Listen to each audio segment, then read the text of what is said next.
Bottle લીધી છે અને એની ચાર બાજુ ચાર કાણા પાડ્યા છે અને હવે આપણે એમાં પાણી ઉમેરીએ છીએ.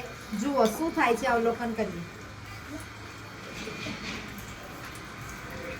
ચારેય બાજુથી સમાન અંતરે પાણી બહાર પડે છે, એટલે કે એ સમાન રીતે હવા દબાણ કરે છે. એનું જે પ્રવાહી પદાર્થ છે એ પણ સમાન રીતે બોટલ પર દબાણ કરે છે. દેખાય છે?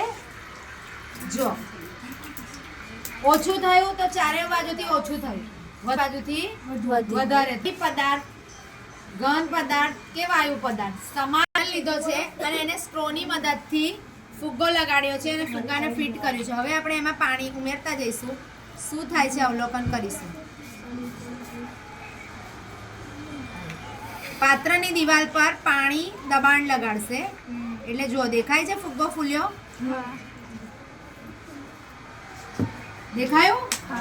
આ ફુગ્ગો જે આપણે એ હતો એમાં પણ પાણી જાય છે, કારણ કે પાત્રની દિવાલ પર દબાણ થાય છે. અને હજુ પણ આપણે જો આનું ઢાંકણું બંધ કરી દઈશું તો આ દબાણ ધીમે ધીમે વધશે. જો પહેલા ફુગ્ગો ફૂલ્યા વગરનો હતો, એટલે પાત્ર જે પણ પ્રવાહી પદાર્થ છે એ પાત્રની દિવાલ પર દબાણ લગાડે છે અને દબાણ લગાડવાથી આ ફુગ્ગામાં પાણી થયું.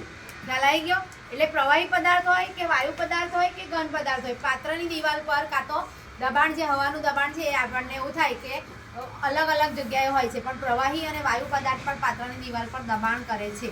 તો અહીંયા એક જ જગ્યાએ કાણું છે એટલે આપણે અહીંયાથી ફુગ્ગામાં પાણી જાય છે. ચલો.